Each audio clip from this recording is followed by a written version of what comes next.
This is the trim kit that you'll be installing, and this is the shower valve that goes under the trim kit. Okay, so a couple things you're gonna need for this is a good thread sealant. Sometimes you hear this called as pipe dope. It's T+2 pipe thread sealant.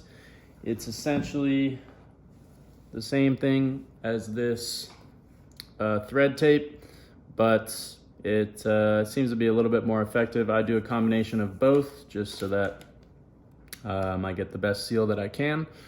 And then you're going to need this female adapter. I'm using a 1/2 inch because this is a 1/2 inch. You'll probably also be using a 1/2 inch. And essentially all this is, and I just got this from Home Depot.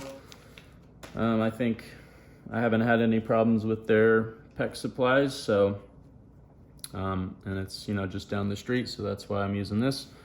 Basically, it's got threads on the inside here, and then on the other end is a PEX barb connection. So basically this is just going to screw on to the ends of this valve, and then you're going to also need either a wrench or some channel locks in order to tighten this down. What we're going to do with the thread or the thread tape and the pipe dope is we're going to wrap this around the threads here in a clockwise direction. You always want to wrap the tape, and you always want to put your pipe dope on the direction that you are twisting the fitting on. So in most cases, righty-tighty, lefty-loosey. In most cases, this thing is going to go to the right, and that is a clockwise direction. And I would always double check. Sometimes things are a little backwards and it might not twist that way. This one is twisting clockwise in order to turn it tighter. So that's the direction we're gonna wrap this tape. So I'm gonna start at the end. And first revolution is the hardest. Once you get some connection, it tends to stay on.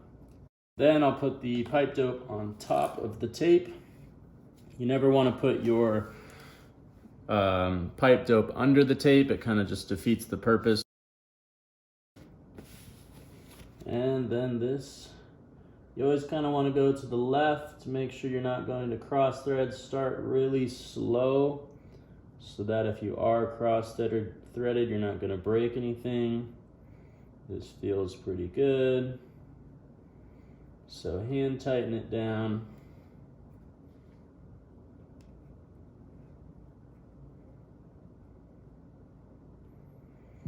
And then go ahead, grab a wrench, and then tighten that puppy down. You don't want to snap anything off, but it should be pretty tight so that you don't get any water leakage. Then we're going to do the same thing for, in my case, I have 4 of these. You may have 3, you may have 2, you may have 0 if you don't have any of these threaded connections. So I'm going to do all 4, and then I'll see you on the other side.